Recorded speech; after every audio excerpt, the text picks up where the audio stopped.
Fala, Deeperonas! Está começando mais um Deeperonicast, o seu podcast acadêmico da área da saúde. Eu sou Felipe Jatobá. Eu sou o Pedro Albuquerque, é um prazer estar aqui novamente na gravação de mais um episódio. Nesse estúdio novo aí. Cara, muito legal. E aqui a gente está trazendo um tema bem interessante, um caso clínico que já faz um tempo que a gente não grava. E para isso a gente trouxe a doutora Raquel Vasco. Pedro, quer apresentar ela? Doutora Raquel Vasco, que é uma convidada ilustre, né? Ela se graduou na UFAL, fez a residência médica em clínica médica na USP Ribeirão Preto, depois a subespecialidade de nefrologia no Hospital das Clínicas da USP e depois realizou um doutorado em nefrologia pela USP São Paulo na subárea de doença renal crônica.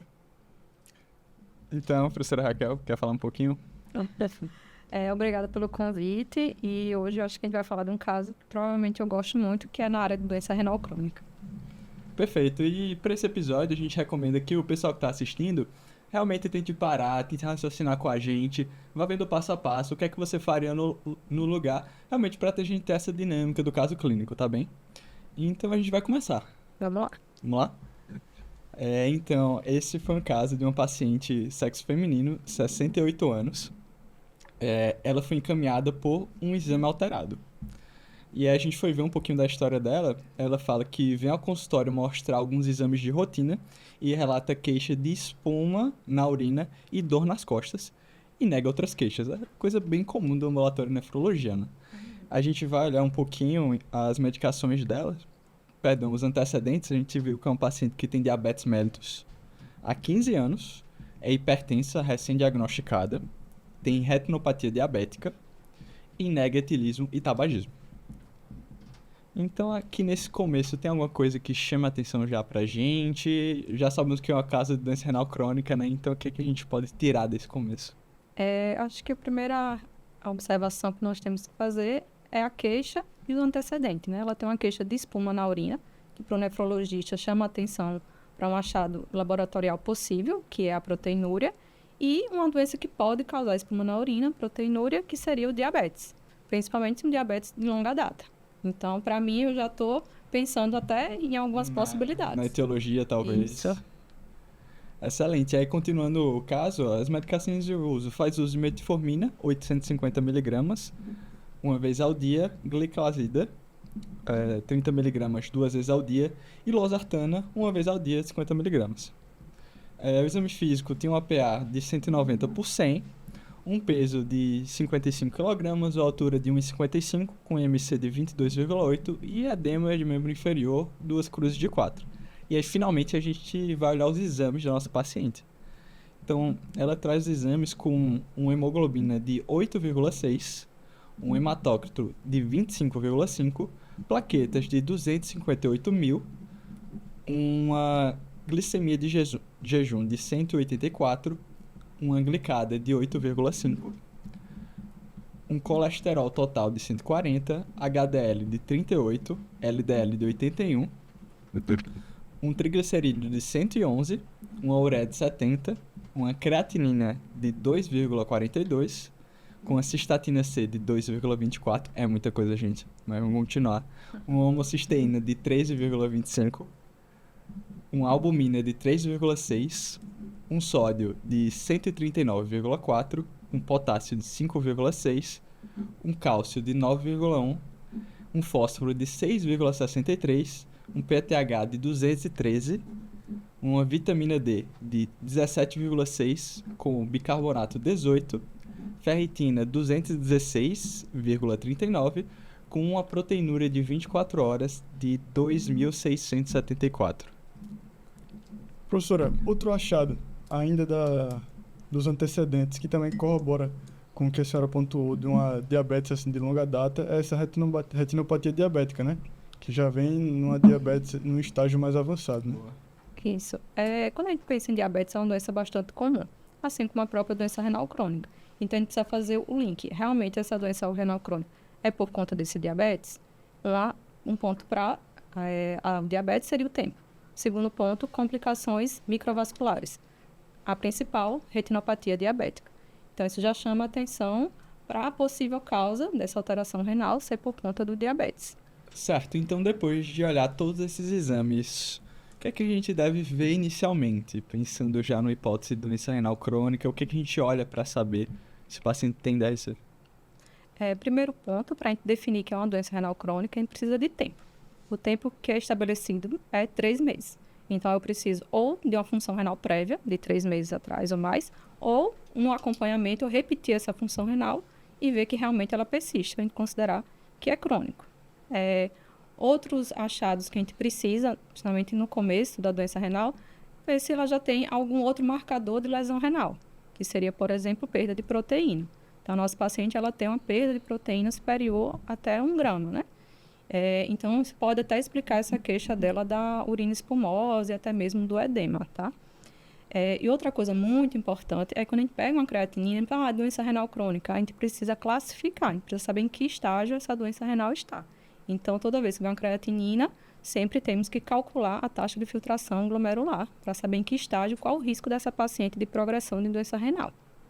Perfeito, né? A doença renal crônica tem nome e sobrenome. Então, a gente deve classificar de acordo com o estágio, através da taxa de filtração glomerular e do grau da albuminúria. E como é que a gente faz isso? Tem alguma fórmula, alguma coisa que a gente usa? Existem várias formas que pode ser utilizada. A recomendação atual é a taxa de filtração estimada pelo CKD-EPI, que é a fórmula mais atualizada que nós temos, que foi reatualizada, na verdade, em 2021. Ela é disponível no site da Sociedade Brasileira de Nefrologia e não tem como a gente calcular de cabeça, então tem que entrar no site e colocar os dados do paciente. São apenas dados simples, como a idade, a creatinina, tá? E se é sexo masculino ou feminino. E aí, a partir dele já vai te dar uma taxa de filtração estimada. Eu vou dar essa colher de chá para vocês. A taxa de filtração glomerular pela fórmula de CKD-EPI foi de 21. Então, como é que a gente classifica agora a nossa paciente? A doença renal crônica, quanto à taxa de filtração glomerular, ela tem 5 estágios. O estágio 1, que é acima de 90, que seria uma função totalmente normal. Vocês ficam olhando para mim, né? Entre 60 e 90 seria o estágio 2. Acima de 60 ainda considera uma taxa de filtração normal, pela classificação é levemente reduzida. A partir de 60, se o paciente não tiver nenhum outro marcador de lesão renal, é quando a gente considera que ele tem uma doença renal crônica pela taxa de filtração glomerular. E aí, a partir daí ele está no estágio 3, e a gente tem o estágio 3A e o 3B. De 45 a 60 seria o 3A, e de 30 a 45 seria o 3B. Depois vamos para o estágio 4, que seria entre 15 e 30, e abaixo de 15 a gente teria a doença renal crônica já estágio final, né? Que é o estágio que o paciente provavelmente vai precisar de mais orientações e se preparar para a diálise. E nossa paciente, então, está em que estágio depois dessa? Então, nosso paciente está no estágio 4, né? Isso, no estágio 4. E a outra parte da classificação que o Felipe pontuou, da albuminúria, como é que a gente faz? Então, além da taxa de filtração, quanto mais baixa essa taxa de filtração, maior é o risco cardiovascular e o risco de progressão, mas temos um risco associado à perda de proteína. Essa paciente, ela fez só proteinúria de 24 horas, mas como ela tem uma proteinúria de grande monta, a gente já consegue classificar ela sem necessariamente só usando a albuminúria. Por guideline, a classificação é feita com a relação albumina-creatinina numa amostra de urina isolada. E aí, se essa perda de proteína for menor do que 30 mg por grama de creatinina, é um estágio que a gente chama A1, que é um estágio de baixo risco. O estágio A2 é quando o paciente está perdendo entre 30 e 300 mg por grama, e o estágio A3, que seria o estágio de maior perda, é acima de 300. Como a nossa paciente tem mais de 2 gramas de proteinúria na urina em 24 horas, com certeza ela tem mais de 300 mg por grama. Então, ela seria um G4, A3. Então, um paciente de alto risco cardiovascular e alto risco de progressão de doença renal. Perfeito. Acho que ficou bem claro, pessoal. Então, assim, nome e sobrenome. Então, doença renal crônica, G4, A3. Eu acho que outro ponto que a gente também pode discutir é um pouco mais da etiologia. Porque, além da diabetes descompensada, a gente vê que essa paciente também tem uma hipertensão descompensada também, com uma PA de 190%. E aí, juntando diabetes e hipertensão, nós temos as principais causas de doença renal crônica, né? Isso. Aí, hipertensão também é uma doença muito comum. Como é que a gente sabe se essa doença renal é da hipertensão ou é do diabetes? Hipertensão, ela tem a menos tempo. Então, dá um ponto a mais para o diabetes, que tem mais tempo, apesar dos dois estarem descompensados. Hipertensão não costuma cursar com proteinúria acima de 1 grama. Diabetes, na evolução mais tardia, que pode evoluir até com síndrome nefrótica. Então, acho que temos um ponto a mais aí para o diabetes. Outro ponto que a gente precisa, se for minha primeira consulta com essa paciente, é se essa proteinúria que apareceu foi de forma insidiosa ou se apareceu de forma abrupta. Porque o paciente ele pode ter diabetes e pode ter outra doença renal. Então, a gente pode procurar outros sintomas sistêmicos ou algumas doenças que podem falar contra a doença renal do diabetes e sim outras causas. Então, eu acho que um exame que vocês não me passaram ou eu não vi é o sumário de urina. Realmente, a paciente não trouxe sumário de urina. Mas o que a gente poderia esperar desse sumário de urina, então? Então, no sumário de urina, se ele vier só proteinúria, eu ainda estou dentro a favor do diabetes. Mas se vier hematura não é um achado comum no paciente com doença renal do diabetes. Então, pode sugerir outra doença renal. Então, mereceria mais investigação caso ela tenha hematura. Certo, e pensando nessas principais causas, e fugindo um pouquinho do caso, além de diabetes e hipertensão, quais outras causas seriam comuns na doença renal crônica? No Brasil, a hipertensão está ganhando do diabetes. Então, primeiro vem hipertensão, depois diabetes. A terceira causa seria justamente as glomerulopatias, que são doenças que atingem o rim, pode dar alterações como proteinúria e hematúria. Então, é uma outra possibilidade que deve ser investigada. Além disso, acho que outro exame que eu não vi aqui, que a gente faz todo paciente com alteração de função renal, é o ultrassom. Então, alterações de ultrassom de forma crônica também vão caracterizar uma doença renal crônica. E a quarta etiologia mais frequente da doença renal crônica são rins policísticos. Então, ela pode ter um diabetes e pode ter um rim policístico. Isso vai me ajudar tanto pela história no ultrassom com vários cistos e rins grandes, ou se ela tiver um antecedente familiar. Então, outro ponto na história clínica é sempre perguntar ao paciente se na família tem alguém que tem doença renal crônica que já fez hemodiálise. Perfeito. Então, no caso da nossa paciente, ela não tinha familiares com doença renal crônica e ela puxou da bolsa um ultrassom, que ela esqueceu de dizer pra gente. O ultrassom mostrava um parênquima com ecogenicidade difusamente aumentada e sem distorção córtico-medular. E aí corrobora com a nossa suspeita. Se eu ficasse entre diabetes e hipertensão, diabetes geralmente dá um rim de tamanho normal. E às vezes até o exame é bem normal. Então o paciente às vezes se confunde achando que ele não tem doença renal. Enquanto hipertensão costuma ter rins de tamanho um pouquinho reduzido. Então aqui ainda eu estou favorecendo o diabetes para esse paciente. Perfeito. Então, aparentemente tem uma doença renal crônica, por etiologia diabética. A gente para por aí no nosso paciente, a gente precisa de mais alguma coisa para investigar a doença renal crônica? Eu vou falar de uma coisa que talvez fuja um pouquinho, mas que eu faço comumente no ambulatório. Pacientes acima de 50 anos, com proteinúria mais importante, eu costumo, principalmente se é um paciente que eu estou vendo a primeira vez, não tenho um histórico dele, eu costumo fazer um rastreio de uma doença hematológica, que é o mieloma múltiplo. Porque é uma doença que é associada à anemia, que a paciente tem, e disfunção renal e proteinúria. Então, se é um paciente que eu não conheço, não sei o histórico, pode ser que ela tenha diabetes e tenha outra doença. Então, o rastreio que eu faria em todo paciente, pelo menos acima de 50 anos, com uma proteinúria importante, e se tiver anemia também. Perfeito. E aí, veio o acompanhante dessa paciente trazendo a eletroforese de proteína pra gente aqui. Não acredito. A ideia de eu escolher esse caso porque estava bem completo, né?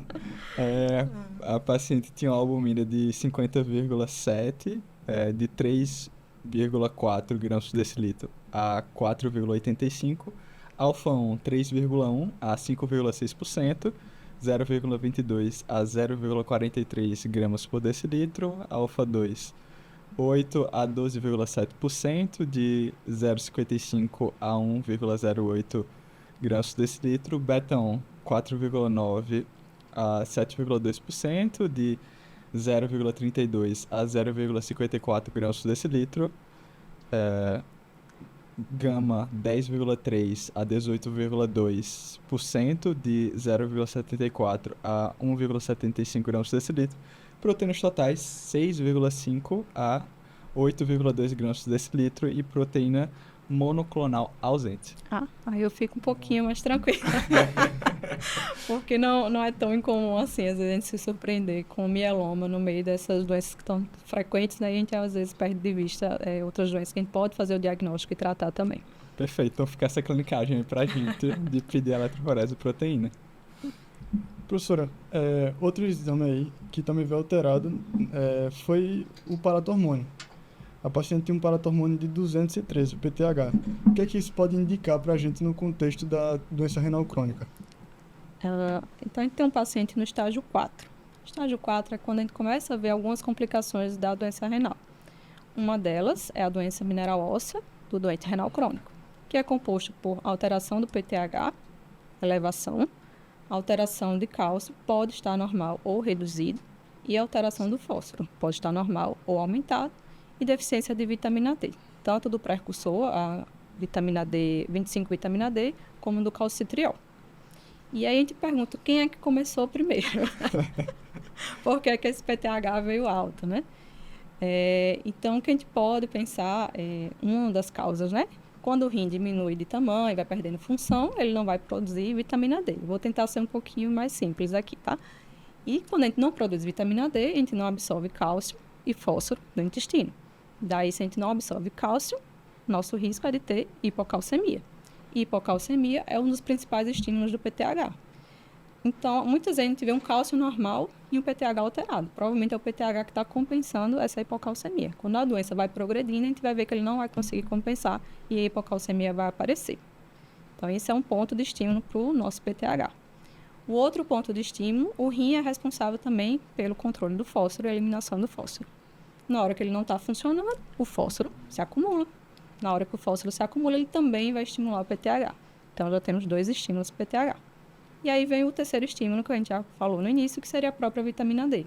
A vitamina D, ela faz um feedback negativo na paratireoide.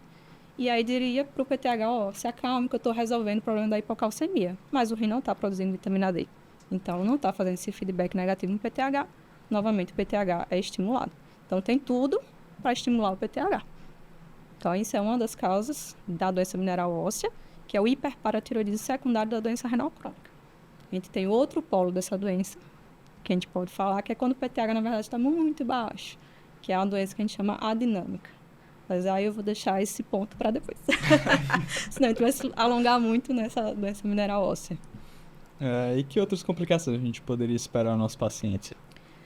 Uma complicação que eu notei logo quando vocês me passaram os exames, que eu acho que foi o primeiro, foi a anemia.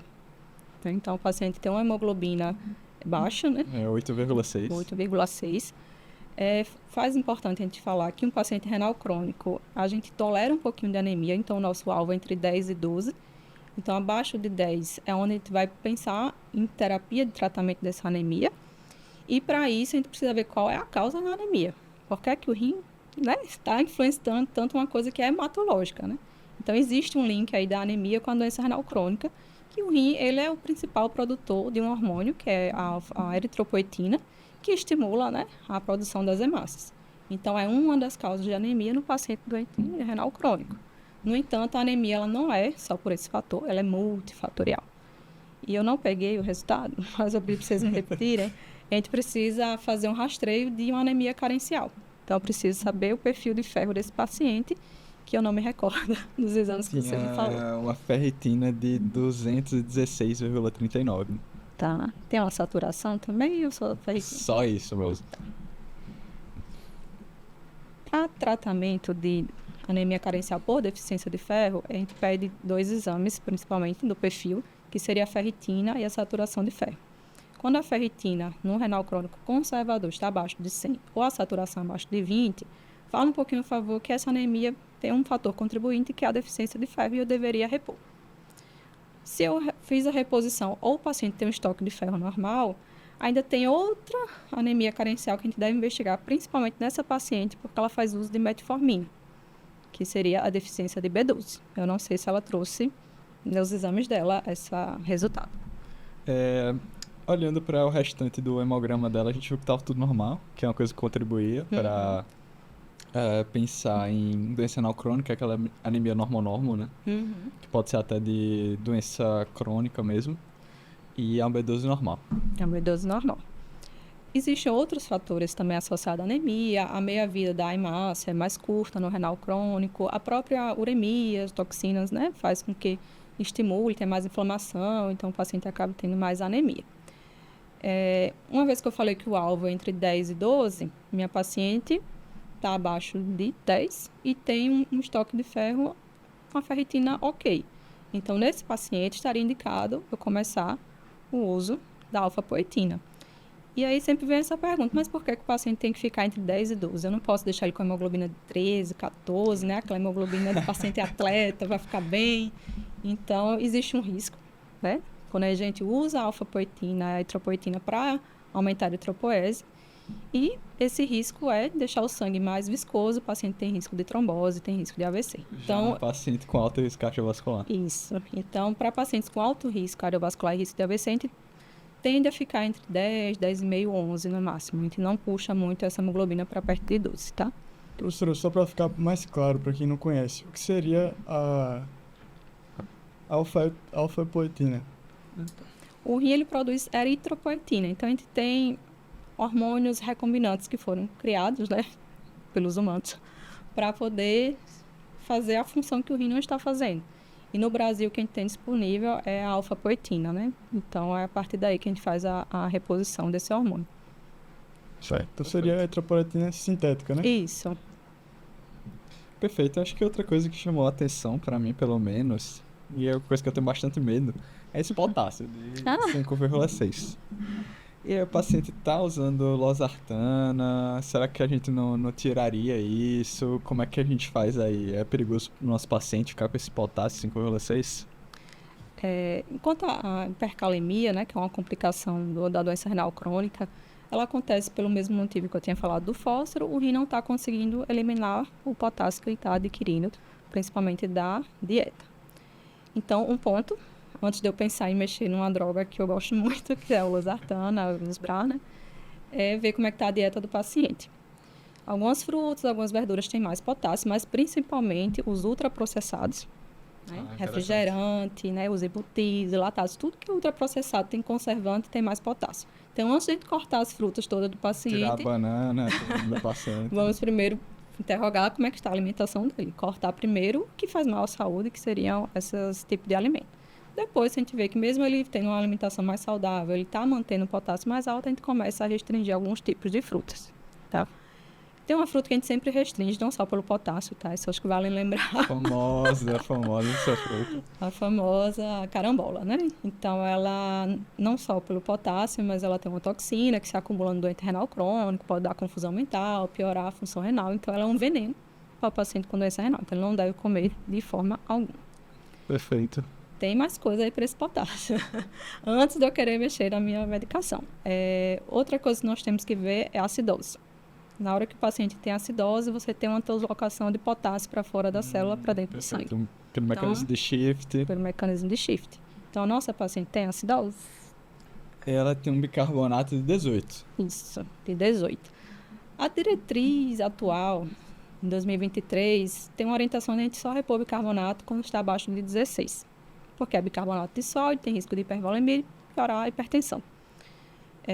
Em caso de hipercalemia, você pode repor esse potássio um pouquinho antes, se ele tiver, esse bicarbonato um pouquinho antes, se ele estiver abaixo de 22. Eu teria um pouco de cuidado nessa paciente porque ela está bem hipertensa. Então, acho que eu primeiro ia organizar a parte da pressão, daqui a pouco a gente fala disso, mas eu tenderia a corrigir essa acidose por conta desse potássio mais limítrofe. Além disso, outra coisa importante, ver hábito intestinal. Paciente constipado absorve mais potássio. Então, ver como é que está o hábito intestinal. E vamos para as medicações. Aí você me perguntou, vamos suspender o losartano? É perigoso? Polêmico. Então, teve um estudo exatamente sobre isso. Acho que é o STOP Trial. Que nefrologistas, há um tempo atrás, a gente parava muito de usar o losartana, IECAS e BRA, por conta do potássio, com medo de hipercalemia, com medo de, às vezes, de agravar a função renal, ele já está ali perto da diálise. E o que aconteceu? Os pacientes até demoravam mais para entrar em diálise, mas esse grupo acabava morrendo mais de doença cardiovascular, que é a principal causa de mortalidade no renal crônico. Então, o que é que esse estudo concluiu? Que a gente deve tolerar um potássio um pouquinho mais alta. Então, 5,6 não assusta o nefrologista. Não quer dizer que eu não tenha que tomar medidas para tentar reduzir esse potássio, mas não seria um potássio que eu mexeria no losartano. Talvez eu não aumentasse ele como eu queria agora, mas eu não tiraria no momento. Eu tentaria resolver outras questões. Ela não está em uso de nenhuma outra medicação que aumente o potássio. Isso.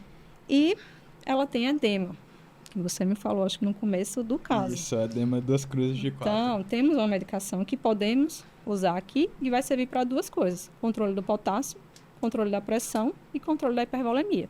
Então, aqui o diurético entraria bem. Boa. Então, eu posso usar tanto diurético de alça, que é um pouquinho mais potente, e até tiazídico, né? Existe uma polêmica aí que tiazídico não funcionava com clearance abaixo de 30, mas já caiu por terra. Tem um estudo com clortalidona que tem efeito diurético e tem efeito sobre essa redução de potássio. Então, eu poderia usar furosemida, poderia usar clortalidona, tá? Qualquer um dos dois, ou até às vezes os dois, né? Se precisar. Professora, também é no campo das medicações, mas relacionando agora com a acidose. A nossa paciente, ela faz uso da metformina. Metformina, no doente renal crônico, leva a um risco maior de desenvolver acidose, né? Isso. Então, a acidose, será que é acidose por conta da metformina? A acidose da metformina é uma acidose grave, é uma acidose lática. Quando o paciente está até bem, eu acho que deve ser da doença renal crônica. Eu não tenho um agaso para ver o lactato, né, para ter certeza.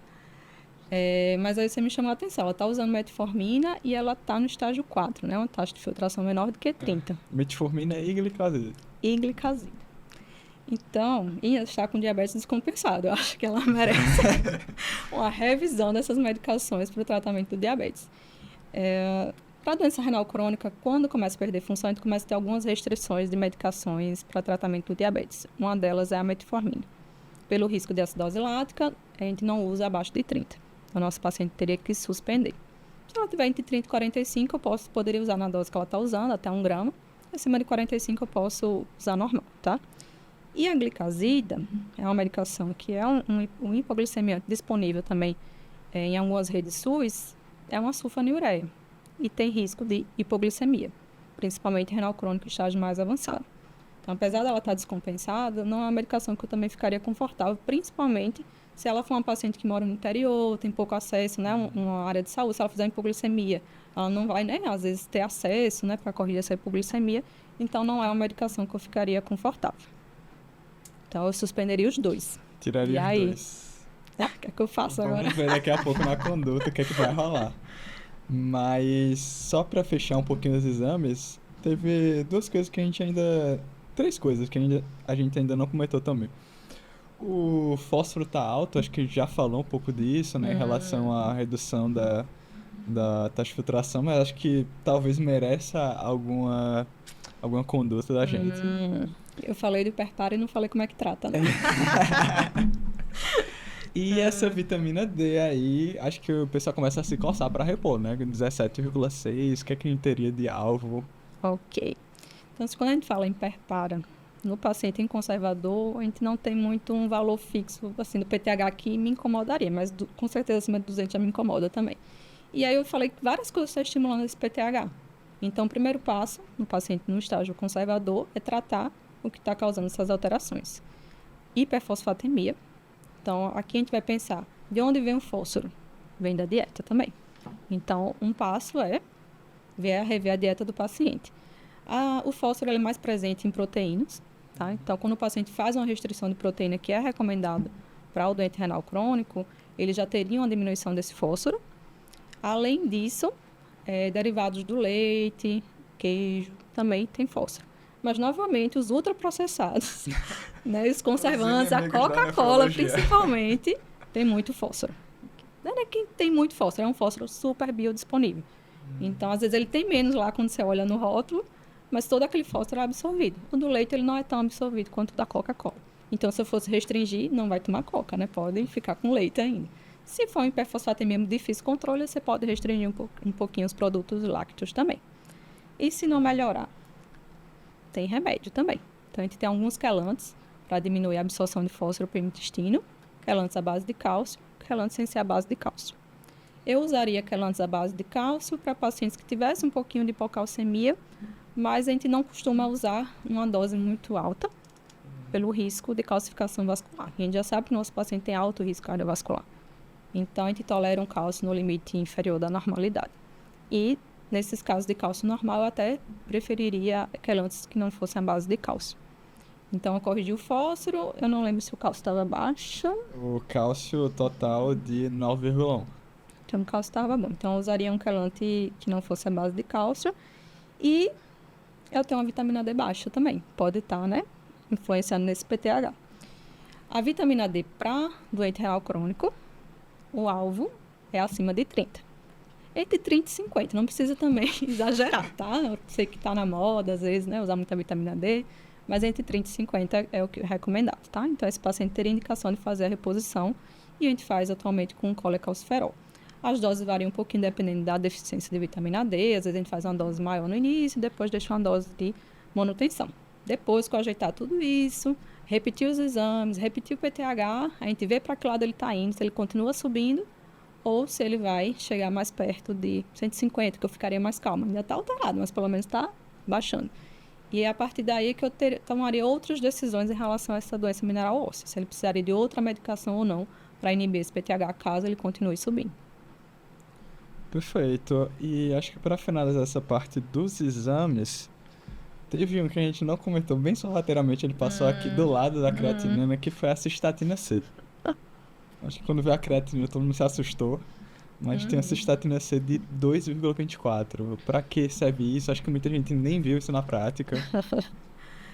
Cistatina C, a gente pede quando está em dúvida se aquela alteração da creatinina é real ou não. Isso pode acontecer em algumas situações.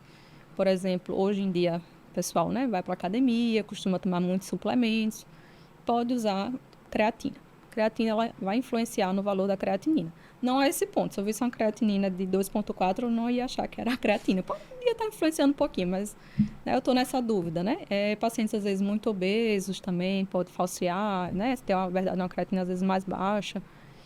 Ou pacientes muito desnutridos, pode ter uma creatina mais baixa. Então, às vezes, se eu tiver dúvida, os guidelines até falam, na dúvida, existe uma fórmula que você consegue juntar os dois, a cistatina com a creatinina e fazer uma média dos dois. E o valor dela, assim, de cabeça, deve ser parecido com o da creatinina se os dois estiverem certos. Então, dela veio 2,4 e a cistatina veio 2,2. 2,24. 2,24. E a creatinina 2,4, não é isso? Isso. Então, veio mais ou menos parecido. Se eu quisesse ter uma taxa de filtração mais certinha para ela, eu posso fazer a fórmula usando os dois exames. Eu vou dar essa colher de chá novamente, deu 23, então vê que ficou similar, né? 23, 21, ficou no mesmo estágio no final das Isso. contas. Aí, quando a gente escolhe um exame para seguir o paciente, tem que ter esse cuidado. Eu vou seguir pela cistatina C, eu vou seguir pela creatinina, até para saber se ela está progredindo ou não. A creatinina é mais barata. Então, como ele foi semelhante à cistatina, eu vou seguir só com a creatinina e vou ficar com clearance de 21 para meus próximos retornos, para poder fazer o comparativo. Excelente. Uma dúvida, assim, em que pacientes eu já pensaria em indicação de terapia renal substitutiva, né? Nosso contexto, principalmente hemodiálise, né? Todo estágio 5 eu já começaria a pensar, se eu tivesse alguma complicação, como é que eu vejo isso na prática, até para encaminhar para a nefrologia? Para encaminhar para a nefrologista é a partir do estágio 4. Um paciente com clearance abaixo de 30, ou um paciente que já tem uma proteinúria importante, ele também teria indicação porque ele tem alto risco de progressão. Uma vez que ele chega no nefrologista, a gente pensa em acesso, né, para a terapia renal substitutiva a partir de um clearance de 20. Então, nosso paciente está perto. Eu não indicaria diálise ainda, porque eu acho que eu consigo ajeitar algumas complicações da doença renal. E ela ainda tem um clearance aí acima de 10. Então, entre 10 e 20 é quando eu vou preparar o acesso vascular para a paciente. Ou se a gente calcular o risco de progressão dela, existem algumas fórmulas para isso também, a gente vê que o risco de progressão dela é muito alto nos próximos 2 anos. Eu já posso realmente programar o acesso. Eu acho que ela tem um risco alto pela perda de proteína e pela taxa de filtração também já mais baixa. E aí, quando é que eu penso em diálise? Vamos lá. Quando a gente tem complicações da doença renal, ou sintomas também, urêmicos, e o paciente geralmente está num clearance ali, uma taxa de filtração em torno de 10. Então, não é só a taxa de filtração de 10. Eu tenho pacientes que têm taxa de filtração de 8 e estão muito bem compensados de todas as complicações. E, antigamente, a gente acabava colocando o paciente em diálise quando chegava no 10, como se fosse uma coisa definitiva. E às vezes o paciente tinha intercorrências por conta do tratamento dialítico. Então, postergar o tratamento, se o paciente está sem sintomas e está muito bem controlado das complicações, não é errado. Na verdade, é até recomendado. E seguir também o desejo do paciente. Então, vamos supor que eu comecei a tratar anemia, comecei a tratar acidose, potássio, tudo dessa paciente, e ela ficou bem e o clearance dela chegou em 10. Se ela continuar bem controlada, eu posso ir levando, no entanto, ela vai ter um retorno mais frequente.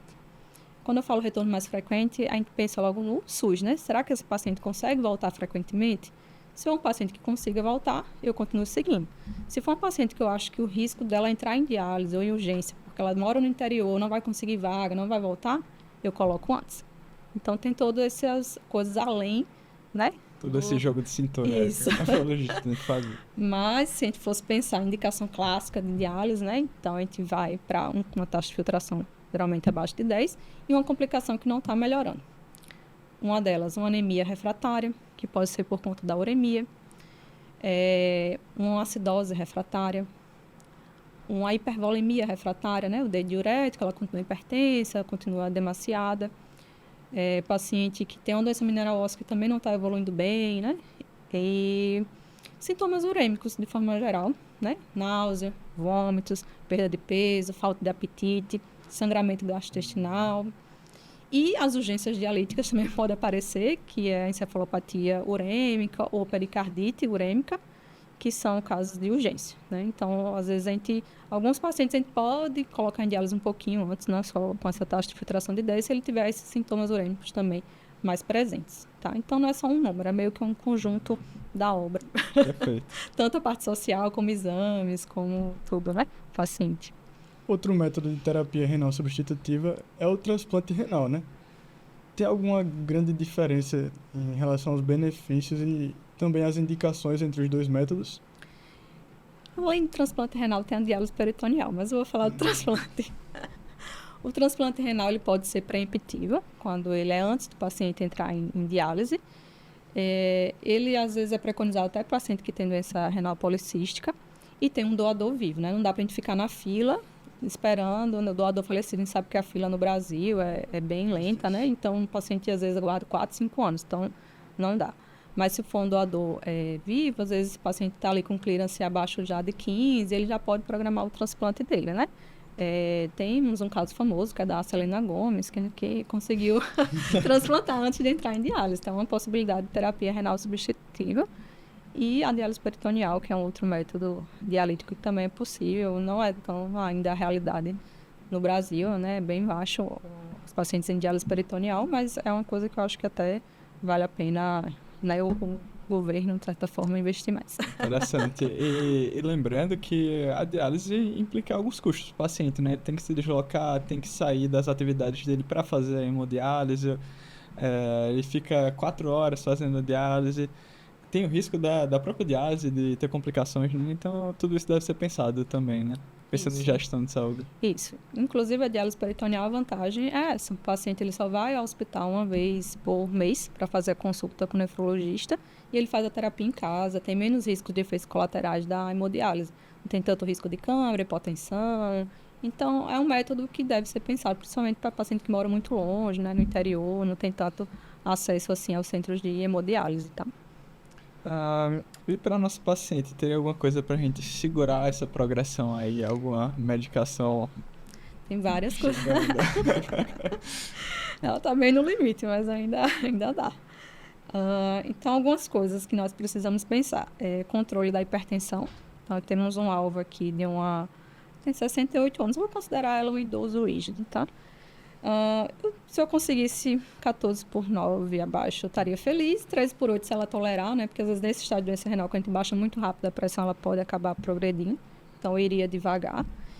E, infelizmente, eu não tenho como aumentar meu losartano agora, porque está com esse potássio um pouquinho alto. Quem sabe no retorno eu poderia acrescentar outros antipertensivos. Eu falei nos diuréticos e também teria um amlodipino. Apesar de estar com edema, né? Todo mundo tem medo de usar o amlodipino, mas seria um bloqueador do canal de cálcio que seria indicado também. Então, para a pressão seria isso. E para o diabetes, eu disse que ia suspender tudo. Aí eu vou deixar o diabetes dela solta. Não posso, né? Eu tenho que pensar em algumas coisas, né? De tratamento para diabetes e que teria proteção renal, quando a gente olha no guideline de nefro, a recomendação é metformina, quando a gente puder usar, porque é um bom hipoglicemiante. E quando a gente não puder usar, a gente geralmente usa em associação o inibidor da SLT2, que é uma classe que veio aí nos últimos anos ajudar o nefrologista a proteger, Ajudar todo mundo, né? a proteger o rim, diminui mortalidade cardiovascular, diminui proteinúria, diminui progressão da doença renal. É bom demais pra ser verdade. E a SLT2 é aquele coringa, né? Tá em todas as especialidades bombando. Isso, agora é remédio do cardiologista também e remédio do nefrologista. Nossa paciente, ela está bem no limite de começar a medicação, tá? A recomendação é a partir de criança acima de 20. E uma vez que eu inicio a medicação, eu vou manter ela até o paciente entrar em terapia dialítica. Uma vez que ele entra, a gente suspende. Então, daria para a gente tentar usar o inibidor da SGLT2. E, deixa eu pensar mais o quê? Antes da insulina, né? Teria também, apesar dela não, acho que o IMC dela você me falou que era 22? 22,8. Tá, apesar dela não ser obesa, existe outra classe de medicação que pode reduzir a albuminúria, que é os análogos de LP1. Ainda não tem estudo para a parte de progressão renal, mas se Deus quiser vai sair esse ano. Abril, acho que chega, né? Eu acho que vai ter um congresso em maio, acho que a gente vai ter novidades. Em maio. Tem um congresso, acho que de endócrino e tem um de nefro. Então, se ficar aí de olho no Flow Trial, Isso. galera, tá chegando aí. E foi até um estudo que acho que foi encerrado antes do tempo, né? Foi, justamente. Por conta, foi a primeira vez que eles pegaram uma análise de LP1 para ver desfecho renal, né? A gente já tinha estudo para obesidade, para doença cardiovascular, e os desfechos secundários renais pareciam ser bons, né? De redução de albuminúria, mas ainda não tinha de progressão renal. Aí eu fiquei na dúvida, né? Será que isso era pelo controle do diabetes? Será que era um Isso. efeito da droga em si? Isso, então a gente vai ter os resultados, como foi interrompido antes do tempo, tem um comitê que fica fiscalizando os resultados. A sobrevida renal parece que foi melhor, então eu creio que eles vão mostrar esses resultados para a gente em maio. Então vai ser mais uma droga aí que vai entrar para proteção renal, além do inibidor desse GLT2. E caso não controle com essas duas medicações, existem outras classes que a gente pode usar, inibidor do DPP4, se a gente não puder usar análogo de LP1, né? Porque não pode usar os dois medicamentos ao mesmo tempo, porque eles agem parecido, né?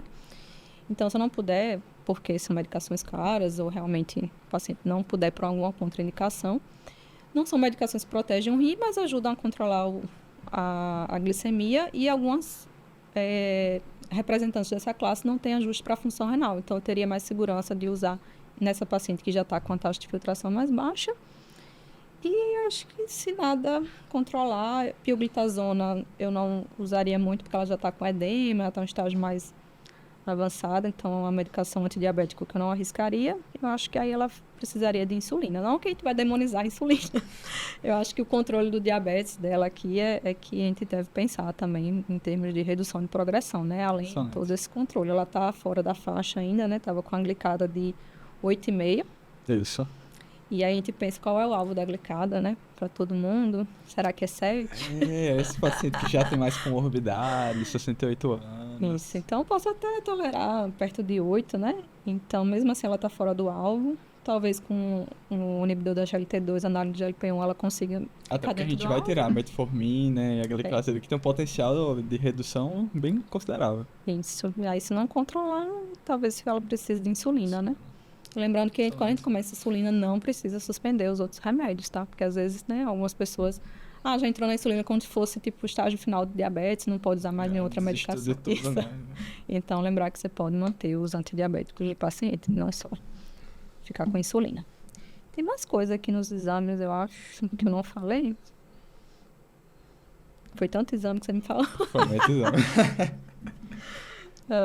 Deixa eu olhar aqui.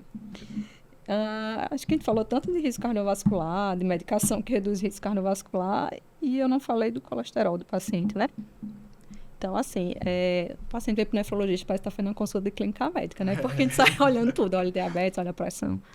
E uma coisa que a gente olha é o risco cardiovascular, a gente já sabe que é alto, porque é uma DRC, estágio 4, com proteinúria. E aí, diabético, tudo. Então, um paciente de muito alto risco cardiovascular, ela tem um alvo de LDL mais baixo. Então, a minha paciente, ela não estava, porque vocês me passaram usando estatina, né? Não, estava usando estatina. Eu só vi antidiabético oral e losartana. Então, ela ainda está fora do alvo, o LDL provavelmente aqui, muito alto risco, menor que 50. Então, é uma paciente que teria benefício de estatina pela recomendação do guideline de NEF. Todo paciente com DRC acima de 50 anos deve usar estatina para proteção cardiovascular. E aqui, no caso dela, acho que teria que ser uma estatina até de alta intensidade. A atorvastatina ou rosuvastatina. E, coitado da paciente, viu na consulta mexer em tudo. Veio Então, muita coisa pra gente trabalhar. Isso. Então, é importante sempre reforçar as orientações, porque às vezes é muita informação para o paciente. Então, se tiver alguma informação que eu possa deixar um pouquinho depois, eu até faria, mas o que for essencial tem que ser feito na primeira consulta mesmo. O que mais? Boa. Tem outra medicação que saiu estudo ano passado, né? O Ipakidne, que aí foi a festa, né? Foi a festa. Mas será que dá para a gente usar no nosso paciente? Será que dá? Que é a finerenona. Isso, os antagonistas da aldosterona, né? No paciente renal, a gente tem uma ativação do sistema renina-aldosterona. E a aldosterona, ela causa uma fibrose renal. E aí, a gente pode usar essas medicações para fazer um antagonismo da aldosterona e proteger o rim.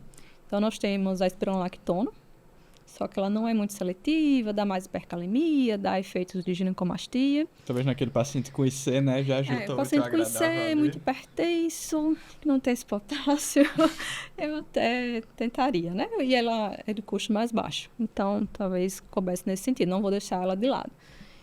No entanto, a gente tem uma medicação que é mais seletiva, tá? Que tem efeito mais contra a aldosterona mesmo, um mineralocorticoide, que é o finerenone, né? Que desde o ano passado que entrou no mercado. E ele tem um efeito, não tem efeito sobre a pressão, tá? Mas tem efeito de redução da albuminúria e redução de progressão renal. No entanto, ele tem uma restrição de uso, que eu acho que essa paciente não conseguiria usar. Os estudos foi com uma taxa de filtração acima de 25, então ela estaria um pouco fora da faixa dos estudos. Daria para usar off-label? Daria, se ela não tivesse um potássio 5,6, tá? A recomendação, a gente só pode iniciar se o potássio estiver abaixo de 4,8.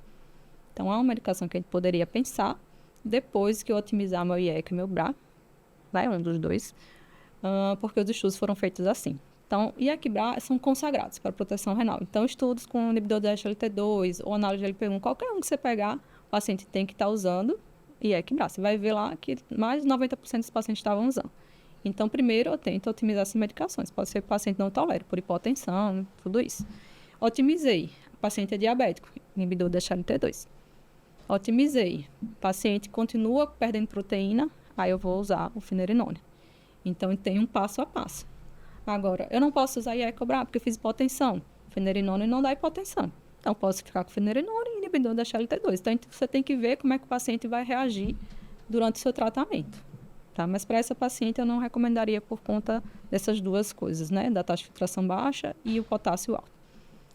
Perfeito. Mais alguma coisa, Pedrinho? A gente já pode partir para conduta aqui, fechar o caso. Eu acho que a gente já falou bastante. Né? Partir para a conduta. Então, só revisando a conduta para esse caso, realmente foi suspensa a metformina e a gliclazida. Foi feita a reposição de bicarbonato já no início, com uma colher de chá por dia. Feita a reposição de vitamina D com 10.000 unidades por semana. Início de alfa-fetoproteína, de alfa-epoetina, com 4.000 unidades 2 vezes por semana. Foi iniciado o Sevelamer, que é o quelante do fosfato, com 800 miligramas, um comprimido 3 vezes ao dia. Foi prescrito o alodipino para fazer esse controle da hipertensão, 5 miligramas 2 vezes por dia. A furosemida, que a gente tinha comentado para o controle do potássio e para o edema, 40 miligramas pela manhã. E também caminhado para endocrinologista. Vai dar uma ajudada aí pra gente. Com certeza. É multidisciplinar, né? Multidisciplinar. Paciente difícil, né? Muita coisa de clínica médica mesmo. E para mensagens finais, doutora, o que a gente pode tirar desse caso e alguma dica pro pessoal, na prática, do que fazer com esse paciente? Toda vez que eu pego um paciente diabético, eu tenho que pensar em doença renal crônica, tá? É bem comum. Então, paciente diabético, eu preciso ter um rastreio pelo menos uma vez por ano, uma função renal, um simário de urina, um albuminúria. Se vier alguma alteração ou não vier, pensar como é que eu vou prevenir, então, dele desenvolver doença renal. Eu tenho que controlar a pressão, eu tenho que estimular a atividade física, eu tenho que controlar o diabetes dele de forma adequada. Já tem lesão renal. Medicações nefroprotetoras. Nós temos o IECA, nós temos o BRA. Lembrar que a gente não pode associar os dois. Temos inibidor da GLT2, agora provavelmente vamos ter o análise de GLP-1 também nessa defesa do rim, e temos antagonistas da aldosterona. Então, são medicações que eu devo pensar diante de um paciente com doença renal do diabetes. Perfeito. Ah, tem um detalhe. A gente começou a linagliptina nesse paciente, né? Só Nossa. pra fechar. Pra não ficar nada fora. Esqueci de falar. Mas realmente agradecer à professora. Esse foi inclusive um caso seu. Ainda bem que você não lembrou. Não, não são muitos. Então, realmente é muito bom ter a senhora no ambulatório de nefrologia com a gente. Realmente é uma lição muito grande. E agradecer pelo episódio de hoje, foi muito legal, muito dinâmico. E são pacientes muito interessantes, assim. Eu tenho uma afinidade bem grande pela nefrologia, então, deixar meus agradecimentos aí. E aí, Pedrinho? Também queria agradecer a oportunidade de estar aqui e aprender com a senhora. Diferente do Felipe, ainda não conhecia a doutora Raquel. E estou feliz demais de estar aqui, né? Foi um episódio muito bom. Perfeito. Então, só para finalizar, agradecer aos nossos patrocinadores, ao Águia Médica, ao Medicoff. Então, para você que tem interesse, usar o cupom DIP para ter o desconto. E também agradecer ao nosso estúdio do Destravo, tá aqui com a gente. E tá sendo uma experiência muito legal pra gente. E já sabe, na dúvida, De Pironecast.